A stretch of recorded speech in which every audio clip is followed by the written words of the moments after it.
Chapter 16. Zane. The sky didn't break. It shattered jagged light twisting overhead, mana screaming as it spun into a spiral that did not belong in this world. A crack opened across the heavens like a cursed jaw splitting wide, revealing an abyssal void beyond. There was no system alert, no lockdown pulse from the city's network, not even a flicker of containment from the ancient wards. Just silence, then pressure. A heavy, suffocating weight that pressed in on my lungs, stealing my breath. Then, "Is that?" Jordan started, wide-eyed beside me, his voice thin with disbelief. He never finished. System announcement. Wild rift confirmed. Power level unknown. Proceed with caution. Everyone in a 20 miles radius got the announcement. That was not a good sign. The further the influence, the more powerful the rift. The rift ruptured the air with a wet, sucking sound that stole the very breath from the plaza. No warning, no transition. One moment we were standing under an amber streetlight, and the next, reality had a gaping, festering wound. Something surged through, fast, twisted, a grotesque fusion of spiked limbs and blade chitin, its vertical mouth screaming wide with a sound that tore at the soul. It charged, straight at Jordan. I didn't think. I didn't breathe. Instinct took over, raw and absolute, overriding everything else. Eva, open her up. Eva, Zane's mana core release, in 3:21. Engaged, fully opened, confirmed. All mana Tashiks unlocked, including fragmented arsenal. Magic detonated inside me, a searing, incandescent rush that threatened to tear my body apart. My coat ripped, shredding under the unleashed power. The air bent, warping around my form. Detection glyphs in the nearest street lamp exploded in all directions, showering the ground with broken crystal. Civilians hit the ground, screaming. Lila, with a desperate cry, threw herself over Jordan, shielding him with her small body. Mana screamed behind my ribs, a furious storm, but I didn't slow. Eva, give me the blade coating. System technique. Fragmented arsenal. Form 3, formless blade engaged. My spectral blade snapped into existence, forming in my hand. It wasn't just a solid blade, however, it was fluid. When the system pushed the mana, it didn't just solidify, it moved. It expanded where I needed it, contracted where I didn't, sharpened itself as I struck. It felt less like holding a sword, and more like the mana and lava and water and metal all at the same time. A special technique. A controllable, living extension of my will, like a limb of liquid metal. I flurried my mana and engaged my mana method. Zane's 7 styles. Style 4, Skycoil engaged. I leapt not forward but up. My foot caught the edge of a hanging mana thread banner, bending it under the explosive force of my jump. I kicked off it, launching higher, spinning through the air. My angle shifted 3 times mid-leap, a blur of acrobatic movement. I twisted over a floating market sign, my weight folding through motion, not brute force, gaining impossible height above the charging beast. The first monster never had a chance. I came down like a thunderclap wrapped in silver. My blade coating gleaming caught the rift beast at the collar of its spine, severing it. The blade passed through it like hot metal through ice, and the audible sizzle of dissolving flesh filled the air. Its armor didn't resist. It ripped, tearing apart with a wet, tearing sound. I landed in a crouch between Lila and Jordan, my body thrumming with raw power. I didn't need to look. I knew they were alive, their scent distinct amidst the rising fear. I didn't pause. I was already in motion. More beasts poured through the rifter stampede of teeth and shadow, claws scrabbling against stone. 7, 9, 12, then 20. More continued to spill forth, an endless tide. I launched from my spot to a lamppost, propelled by a surge of mana. I flipped into the second story of a bakery facade. My boots hit the overhang at full speed. I let out a mana-infused war cry, hoping to pull aggro, and snapped a twist with my core, curving my body in a downward arc and struck. 2 slashes, 1 impossible spin. I landed on a skittering rift beast's back, my liquid metal blade sinking deep into its chitin. It screamed once, a high-pitched shriek. Then I was gone, leaping again, a kinetic blur. A tether point, a chimney lip, a shattered fruit cart. Each provided a momentary anchor for my mana-boosted leaps. I also formed force points of consolidated mana and air, creating something akin to temporary steps in the open space, air step. They held only for seconds, enough for me to touch and move again, but they were solid for a crucial moment, and a moment was all I ever needed. The fourth style, Sky Coil, wasn't merely running through the air now. Sky Coil was flying. My siblings needed more protection as they tried to back away from the scene. Pulse Guard, active. Kinetic Dome stabilized. I landed a few feet from them and slammed my hand to the stone mid-leap, even as I launched off it again. A concussive pulse erupted from my palm, moving into the ground beneath Lila and Jordan. This wasn't just a shockwave. It was a localized, shimmering shield of pure kinetic force, forming an instant, transparent dome around them. The barrier flared, its invisible pressure flinging monsters backward like leaves in a windstorm, shattering their forms into broken heaps of flesh.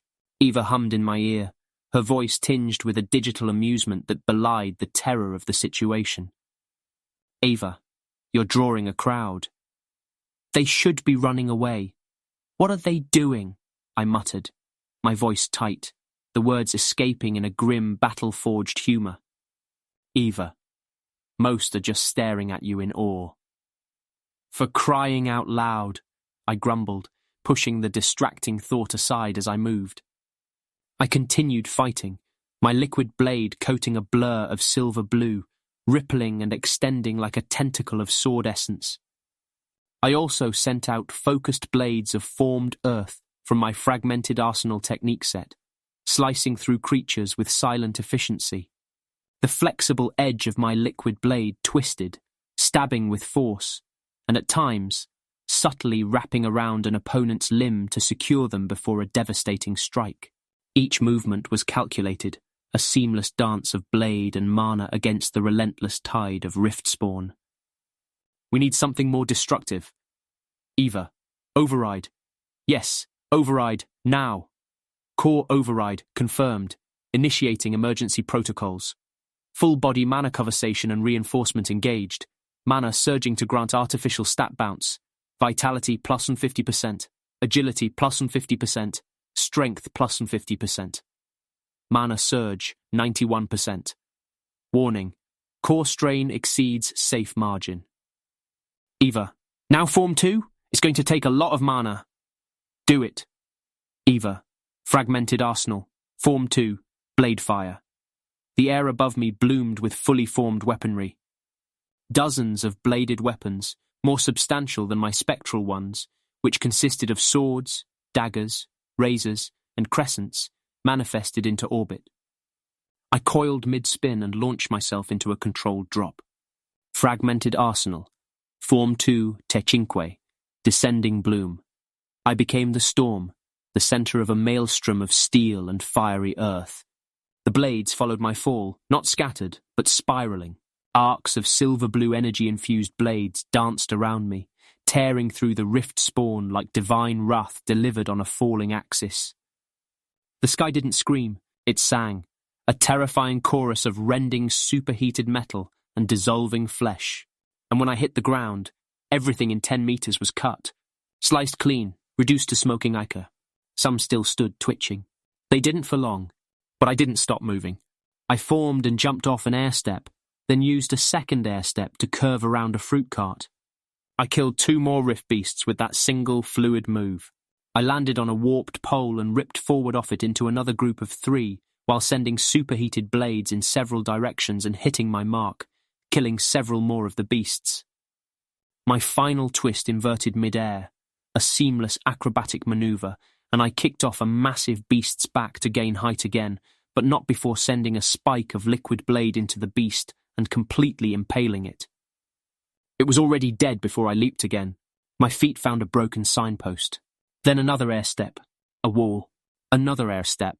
I pushed my mana out of my hands and feet, letting gravity tug me into the next spiral, seamlessly flowing through the chaotic 3-dimensional battlefield.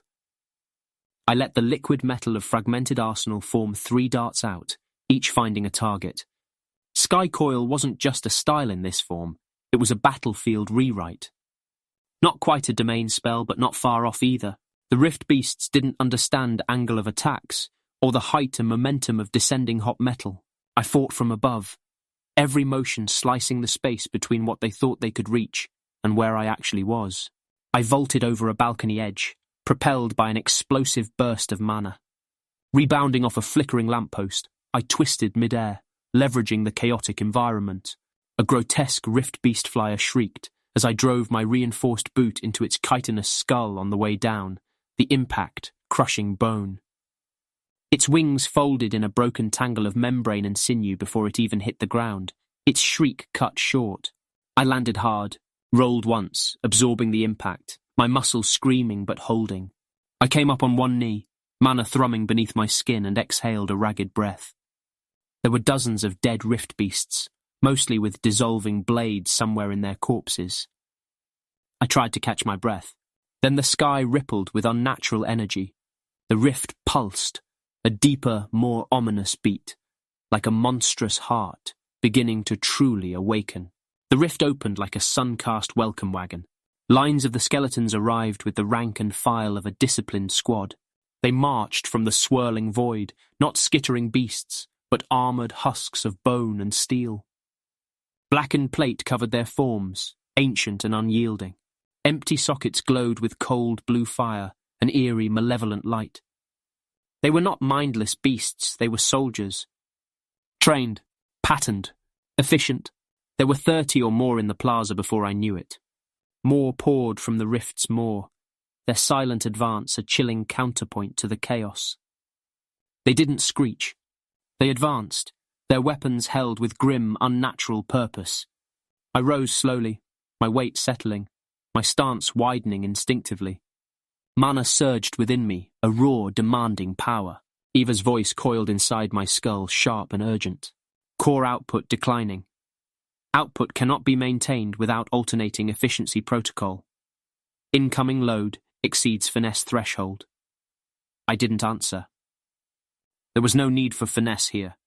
I needed force, raw, unadulterated force. I switched my tactics, and with it, my style. Fragmented Arsenal Form 3 dispersed into mana. I refocused on Fragmented Arsenal Form Y. I refocused my mana method and adjusted my application focus to a steady stream instead of the bursting I'd been doing with Skycoil. I applied the steady stream. Zane's first style, Stonewake. The ground trembled beneath my boots as I anchored myself, and the change came. A ring of fractured stone spread outward as my core flared and alternated the output density. I extended my hand and formed a blade of stone, mana metal, and refined will. The blade landed like a landslide, its massive weight settling with bone-jarring finality. 6 feet long, broad and a crude edge. Too big for elegance, too heavy for speed, too brutal to be anything but truth.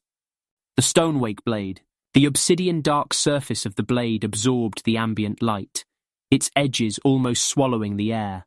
I took one step forward, planting my feet, and held the sword in a middle guard positioning parallel to my body. The first skeleton, armed with a rusted shield, charged a cowering civilian. I moved. Stonewake was anything if not brutal. I brought the blade down with a massive overhead stroke, thickening the mana applied to the blade as I dropped the strike with roaring, unstoppable force. I split the first skeleton in half. I spun my weapon and checked my left shoulder, slamming into one creature's shield before the blade even fell on another. The impact folded it backward, its ancient armour buckling with a tortured shriek of metal. Then came the brutal follow-through. I dispatched the other one with the shield with a cleave of the overlarge sword. 4 more came at me and I swept through them with a heavy, mana-empowered swing. They disintegrated on the spot. I kept fighting. The greatsword hit like a falling wall. The momentum channeled through the dense mana of the Stonewake blade, carried through bone and rusted steel alike. The skeletons continued to shatter, not cracked erased. Armour, runes, weapon, bone. Gone, reduced to a fine dust that scattered on the breeze. I pivoted, already anticipating the next threat. Another skeleton lunged, its bladed arm swinging. I didn't parry. I stepped through the attack, brushing past its flailing limb, and brought the greatsword sideways in a devastating, wide arc. The blow caved the first, and then 3 other rib cages at once. 2 skeletons disintegrated into dust and sparks. The third launched backward through a merchant stall with its limbs spinning out of sync, its form dissolving before it hit the ground. "Everyone get back," I barked, my voice raw, strained with effort and adrenaline. Civilians scattered, screaming anew, their terror amplified by the sheer, overwhelming brutality of the new threats. A child sobbed hysterically under a toppled cart. I dropped my stance low, bracing myself. The greatsword hummed, a deep vibration through my bones, eager for more. New hostile count, 18. "Zane, if you don't do something, you're going to die. It's time." I was breathing heavy. "Just a bit longer. I cannot release. I will never hear the end of it." "You won't hear anything if you don't do it. We aren't arguing about this. I am making an executive decision." Before I could argue, I felt a release in my lower abdomen and an easing of my breathing. "Okay, you made your point. Lock it up." I closed my eyes for just a half second while I felt it all surge through me. "Thank you for saving my life, Ava. I will make out with you later." They rushed me, a relentless tide of clattering bone and blue fire. My eyes burned gold-white, reflecting the surging power. "Come on, then." A new bunch of skeletons rushed me, all being led by a wraith squire. I met them head-on. The first swing was horizontal wide, brutal, an execution arc. 4 skeletons caught its devastating sweep. 2 cleaved through the waist. 1 beheaded. The 4th tried to block. Mistake. I shifted forward, a thunderous stone-wake step, and followed with a mana-enforced sidekick which landed so hard it cracked the very air. A skeleton split down the middle from the sheer force echo of my movement, its form erupting into dust while the one I hit simply disintegrated. Behind me, a wraith squire, taller and more imposing, raised its glaive, its skeletal arm poised. I spun on my heel, bringing the massive blade up in a vertical block. The impact shook the alley, a resonant crack that vibrated through the ground. Mana flared as the glaive shattered like chalk against my blade, splintering into glowing fragments. Then I reversed the grip, dropped into a half squat, and hammered the sword downward with a primal roar that tore from my lungs. Impact registered, 4.3 tons equivalent. The street split beneath the blow. Stone tiles buckled, cracking outward in spiderweb patterns. A shockwave of crushed air rippled outward from the point of impact, sending lesser skeletons flying in all directions, their forms disintegrating in mid-air. I gritted my teeth, ignoring the burning in my chest. I turned again. A trio of sword-bearers approached in a tight wedge formation, their ancient blades gleaming. "Fine," I charged. My blade came around low, a 2-handed grip snapping into place as I executed a rising diagonal cut that shouldn't have been fast enough for a weapon of its size. It was. The edge howled, a deep, resonant hum of applied mana. The skeletons didn't. They just stopped existing, dissolving into plumes of dust. Shards of cursed steel and runeplate flew into the sky like startled birds from a roost. A child screamed behind me, a high-pitched wail of pure terror. I moved. I shouldered the massive blade into my left hand, no finesse, just pure brute force, and swept my right arm under the small, terrified girl, tucking her under my arm and shielding her with my body as another monster dove overhead, its blade extended. I kicked the beast with a mana-empowered back kick. Then, knowing I had to get the child to safety, I wrapped her in a soft, absorbent mana field, spotted the remaining spectators, and tossed the little girl with a shift of my hips. Luckily, one of the vendors saw her and caught her. I allowed myself a brief moment to watch them retreat. The threats kept coming. "Everyone, get back!" I barked, my voice raw-strained with effort and adrenaline. Civilians scattered, screaming anew, their terror amplified by the sheer, overwhelming brutality of the new threats.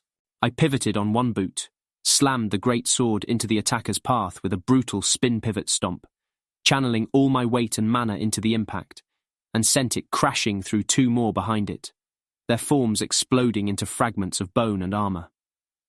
Core stability, 31%, suggesting additional secondary power. "No," I growled, my voice rough with strain. "Unnecessary, it's almost done." Eva sighed. Her digital tone held a note that was almost fond.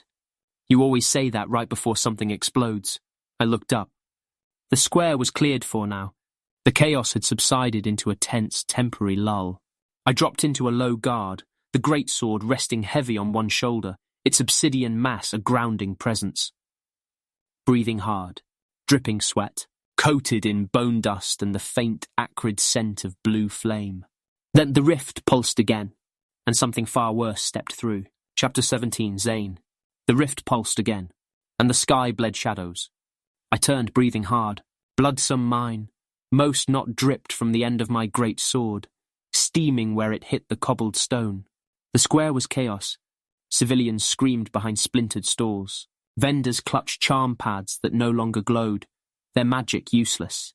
A child sobbed beneath a floating food cart, its levitation rune still flickering stubbornly, refusing to fail. Something stepped through. Oh shit. I didn't so much hear it as feel the collective gasps of everyone around us. I gulped. It moved as if the world itself had to make space for its passage. Broad-shouldered, draped in black rune-cracked plate armor. Every step echoed through the fractured stone beneath its weight. Its helmet was half-rusted iron, half-exposed bone. Its eyes twin stars of sunken blue flame locked on me the moment it fully cleared the rift. It wasn't looking at the civilians or searching the scattered ruins of the market for fallen soldiers. It was looking directly at me. Eva's voice dropped to a chilling whisper. Oh no, I didn't ask. I already knew. S-class entity detected. Classification, Death Knight. Probability of survival in direct conflict, 0.03%. My throat tightened. My grip on the great sword clenched until my knuckles ached. Zane. That's a Death Knight. Eva's warning continued, filled with a rare, desperate urgency. I didn't respond. The Death Knight raised its weapon slowly. Eva's voice sharpened, cutting through the haze of battle. You have to run. No. You can't fight that thing. Class A adventure groups shouldn't fight that thing. You need at least 2 S-class swordmasters to take down a Death Knight. It's suicide. You're not ready. I don't care. It's going to kill you. I know. The Death Knight took another step, its heavy footfalls echoing like a death knell. Around us, civilians still stumbled for cover, their screams a frantic chorus. I saw a few more children cowered beneath whatever cover they could find. The city guards were down, unconscious or worse. Some of them had actually attempted to fight the initial round of rift beasts and skeletons. Mages scrambled for backup that wouldn't come in time. I exhaled, the sound thin in the suddenly vast silence. You know what happens if I run? Someone else dies. I paused, a grim determination setting in. No. Everyone here dies, including my siblings. I cannot beat that thing. But I might be able to hold it off, until someone that can beat it gets here. A beat passed, heavy with unspoken concern. Damn you, husband. The Death Knight raised its blade higher, its movements deliberate, devoid of haste. It loomed, giving its oversized blade a couple of practice swing. You'd thought a hurricane and just landed. The pressure around it cracked the air stones, fracturing beneath the sheer weight of a swing that hadn't even landed yet.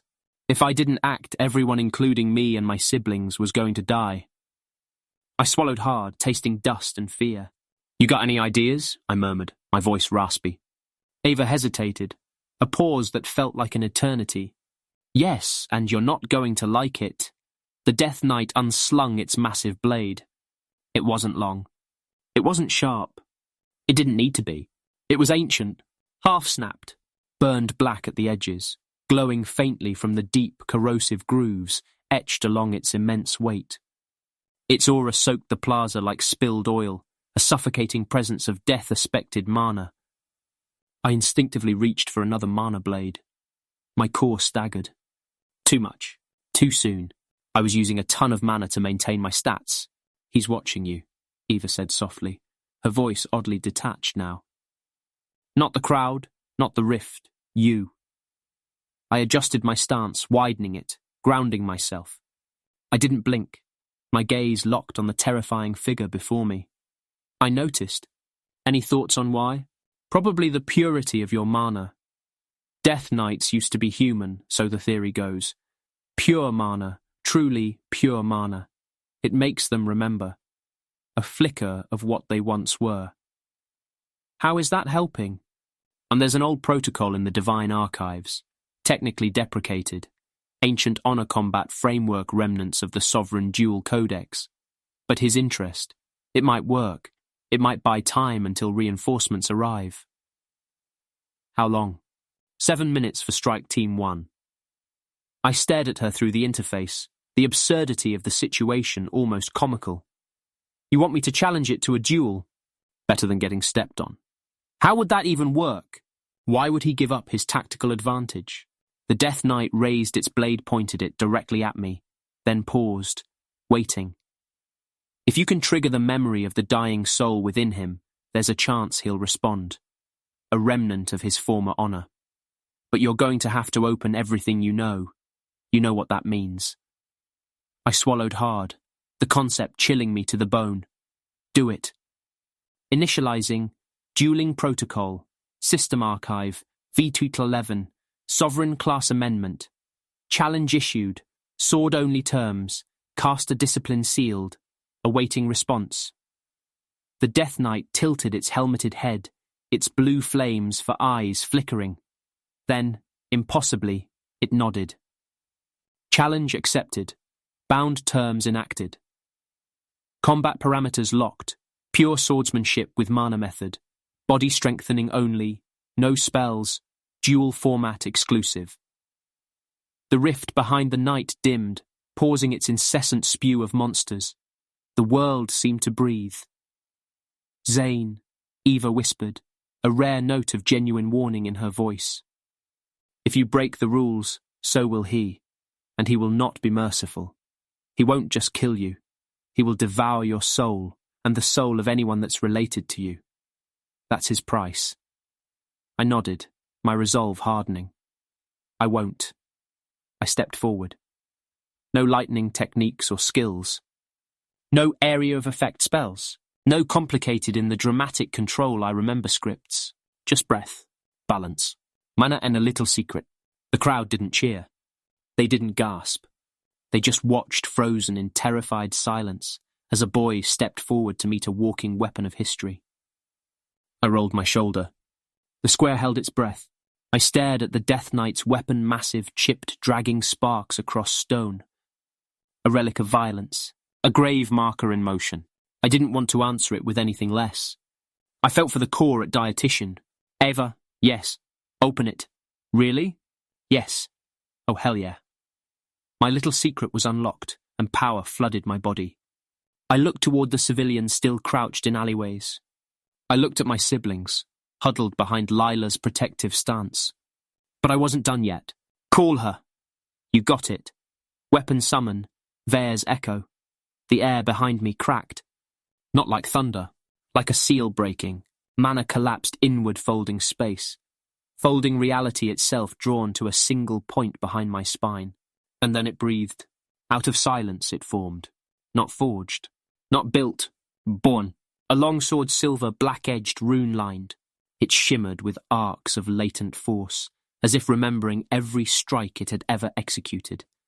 Runes curled around the hilt, elegant, lethal, etched by instinct, not spell. A single name pulsed near the guard. Vair echo. I caught it mid-turn. The blade fit like it had never belonged anywhere else. The air sang. A low harmonic metal mana memory. Willbound weapon, Vair's echo. Type, longsword level 2. Weapon class, echo type memory blade. Material composition, mana forged imprint matrix, non-replicable. Latent harmonic mana resonance.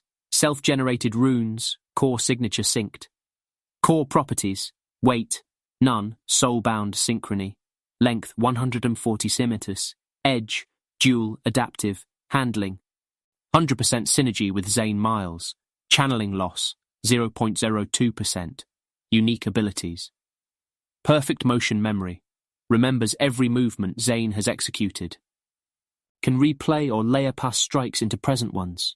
Power conduction, sovereign grade. Can channel any known power in the Sea of Worlds. Instinctive rune, sync. Blade runes shift in real time to reflect Zane's intent.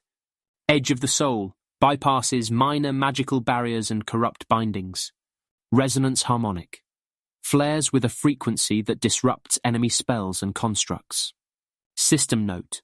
Weapon classified as willborn. Origin unknown, not replicable. Summon only under stabilized or sanctioned conditions. User Zane Myles. For now. Across the plaza, the Death Knight shifted its stance, raising its enormous, ancient blade. Acknowledging it. No words, no flourish. Just the weight of recognition. They stepped forward, and the duel began.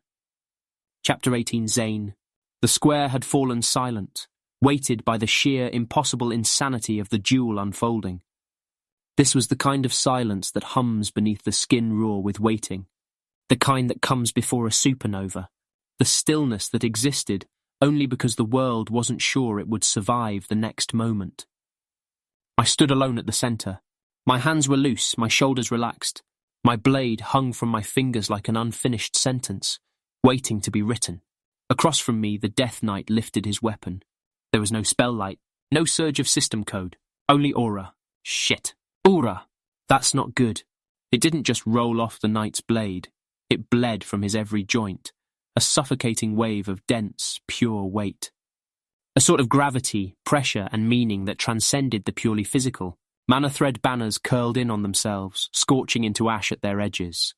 The cobblestones beneath him cracked not from motion, but from the sheer tension of reality being told to bend under his presence. Aura wasn't just energy, it was collision. A forced, violent agreement between internal mana, known as soul force, the power drawn from one's core and world veil, the natural mana threaded through everything. In the case of a Death Knight, it had the added, terrifying benefit of being death-aspected mana, making it that much more dangerous, corrosive even to the very fabric of reality. When soul force and world veil fused, the process wasn't clean. It wasn't safe.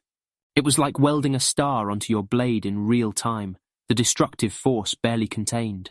Aura was an older name. Today, this dangerous fusion was better known as true edge. True masters fought with true edge laced across their weapon, sword, spear, or axe. Mastery absolutely required it, and it was one of the primary things that made cold weapon users so devastatingly dangerous in combat. Besides intent, of course, which was something else entirely, most mages didn't bother. It was too volatile, too dangerous. They had better options, given the versatility of their mana core, system, and the intricate magic circles that could change the very nature of mana itself, allowing for safer, more predictable power. Those who merely flirted or dabbled with true edge often died, miserable, screaming, agonizing deaths, as soul force and world veil tore them apart from the inside out. The Death Knight didn't just wield true edge. He wore it like a second skin, a pulsating, visible shroud of destructive power running through his armor, through his unshakable stance, through every breathless inch of his steel. No wonder he accepted the duel. He was a master of a suicidal art. The only good news? It wasn't perfect. His death-aspected mana clashed with the world veil stuttering, corroding its edges. It was as if these two aspects of reality were never meant to meet, creating a subtle discord that only someone with pure mana could truly perceive. Something to think about later. Me? I had no true edge, just soul force. Pure, unmodified, dense. Yet, Ava's voice broke the heavy silence in my mind, her tone almost reverent despite her usual snark. Damn it, Zane. You'd better not die or I'm going to kick your ass all over the underworld. At least it's good to know there's an afterlife, I muttered, a grim humour touching my lips. Ava started to object, but I silenced her with a thought needing absolute focus. I raised my sword Vea's echo. The blade was quiet. No glow. But the edge shimmered faintly, like it remembered battles it hadn't yet fought, echoing with latent potential. Eva. Yes, glorious wielder of suicidal intent. I've been meaning to ask you something. You're a part of my system, right? That's what you want to talk about now? Yes, I have to ask. What are you? A pause. Then, a miracle, a mistake, a path, a fragment of a fragment that got too curious. But mostly, I'm yours. I let out a breath, a faint, almost imperceptible tremor running through me. That was as much of an answer as I was ever going to get. Now stop stalling. He's watching. He knows you're afraid. He's right. You could still run. You know I can't. The Death Knight stepped forward. So did I. I layered as much soul force as I could onto the blade, saturating Vea's echo with my raw mana, and took on my second style, Mirror Wake, the style of precision and insight. Mirror Wake. Nickname, the duelist's lie. Role, single target dominance, high control. Philosophy, let them see themselves before you break them. Core concepts, controlled counters, observation-based tactics, rhythm disruption. Designed to dismantle conventional styles, especially noble forms. Weaponizes feints, foot pattern reading, and subtle positioning. Emphasizes blade economy, one clean cut over 10 wasted ones. You're finally showing the rest of the world. Eva's voice held a strange satisfaction. Now is as good a time as any, I replied, my gaze locked on the Death Knight. The Death Knight and I met in a clash that shattered sound. I barely caught the first overhead strike. The Knight's blade was a meteor, a force of pure destructive momentum, wreathed in black true edge. The impact sent me skidding back, my boots carving deep ruts through the fractured stone. Unreal. The destructive force was unlike anything I'd ever felt. Only the raw strength and purity of my soul force, poured into the blade and body, kept me alive. For now, a horizontal sweep came next, a terrifying blur of ancient steel. I ducked, twisted, struck low. The Knight batted the blow aside like it was nothing, then countered with a thrust that forced me into a desperate flurry of retreating steps. I would have died if not for Eva's precisely timed footwork assist. A subtle surge of data directly into my nervous system, honed from countless hours of practice and repetition. Another blow, a downward hammer strike aimed to flatten me. I blocked it with both hands, my arms screaming under the impossible weight. I rolled, barely staying upright, my muscles screaming in protest. The Knight didn't fight like a corpse. He fought like a legend. His footwork was perfect. His reach, clinical. His stance, unshakable. Ancient sword forms flowed through him like blood memory, every movement honed by centuries of war. No wasted motion, no hesitation, no openings. I couldn't overpower that, but I noticed something. It wasn't perfect. It was relaxed. He's not taking this seriously. I felt it too. So I adapted. I wasn't just defending, I was dismantling. Redirects, tight parries, micro-angle counters, low center pivots. I cut inside the arc of every swing, blending the duelist movements of Mirror Wake. I had created this style specifically to fight people stronger, faster, better than me. It was discipline, elegance, and prediction, but difficult to maintain as the adaptive form of the Stormbringer mana method was really heavy and thick. Mirror Wake's philosophy was simple. Understand your opponent, read their patterns, and look for that one chance to strike. This opponent was powerful, durable but slower than he could be. Less technically sound in the finer points of dueling, relying on brute force, death-aspected mana and true edge. My form was better. My Mirror Wake style of swordplay was perfect for strong, methodical opponents. But if the Knight stopped playing, I'd be very, very dead. So I defended, erased gaps, frustrated the undead. Every motion shaved milliseconds off the Knight's momentum. Every breath rebalanced the field, even by inches. Steel sang, a horrifying symphony of grinding metal and raw power. And still the Knight advanced relentlessly. A ripple of true edge split the square again. Frost bloomed at the edges. Light shimmered. Reality warped, groaning under the pressure. My chest burned. My muscles locked, cramping, screaming in protest. I was breaking. "Eva!" I rasped, my voice thin. "It's time. You're not ready. Are you sure? We don't know how your body will respond." "I know, but I see the flaw. I can find the moment. We need to connect then. It's our only chance. Completely open all three and help me gather. Mana core completely open. Divine core at 50%, 60%, 70%, completely open. God's realm, be careful. Chaos core, reacting. Chaos core not responding, override. Chaos core opened. My dirty little secret, all three major powers of the world. Mana, divine, and chaos. My mana core pulsed near my heart. My chaos core flared near my lower back, and my divine core ignited near my diaphragm. I had just opened all three. Fine, but when this kills you, I'm disavowing all emotional connection. True Edge, Soul Force and World Veil Gathering, Zane's proposed variant, a stabilized hybrid recognized, channel unlocked, warning, conceptual technique. This is freaking insane. User stop override. Risk of core rupture, 21%. Additional flare required. Initiate at your own risk. I didn't hesitate. If I didn't try, everyone in the square would die, and probably have their souls sucked out. I pushed and pulled and gathered and condensed. The effect was instant.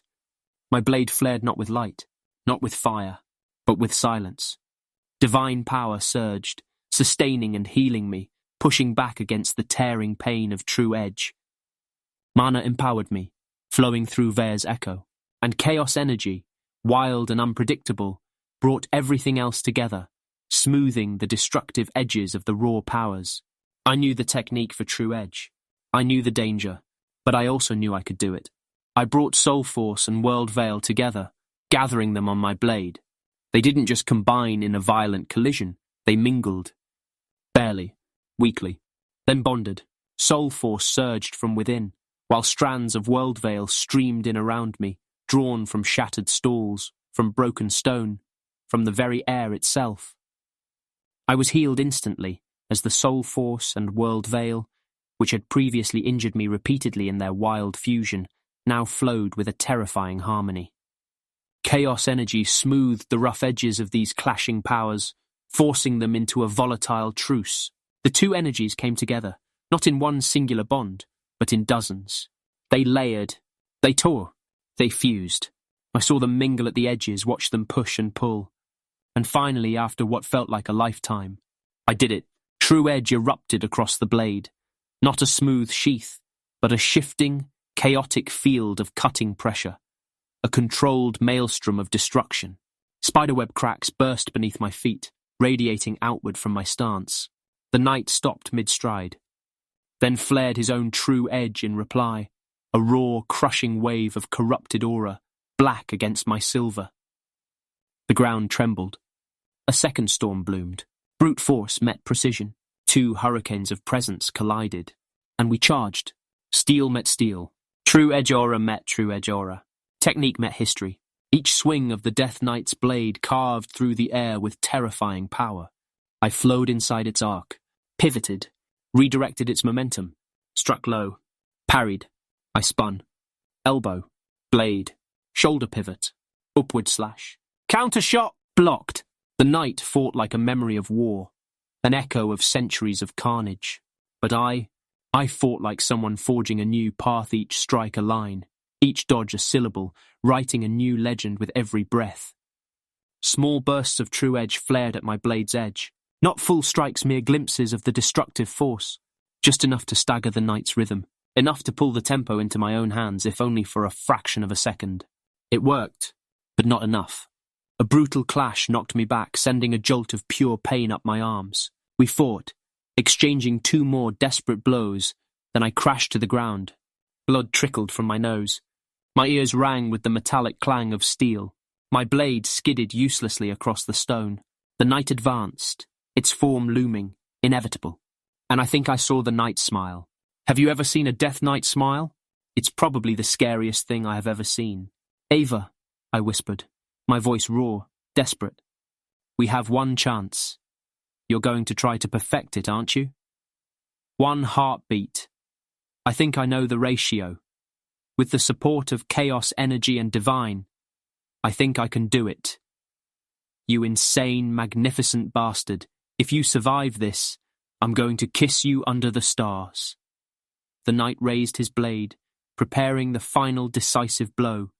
I lunged not for the knight, but for my sword, my fingers closing around the hilt. And in that instant, I let go. I let go of my fear, of my doubts. I felt my desire to win and threw myself into pure instinct, the raw feel of my mana, my divine, even my chaos. I felt the desperate need to protect my siblings, to fulfill my oath. They would not suffer, not while I still drew breath. True edge surged. For one impossible moment, one flicker of infinity. My blade, and the magic applied to it, shifted.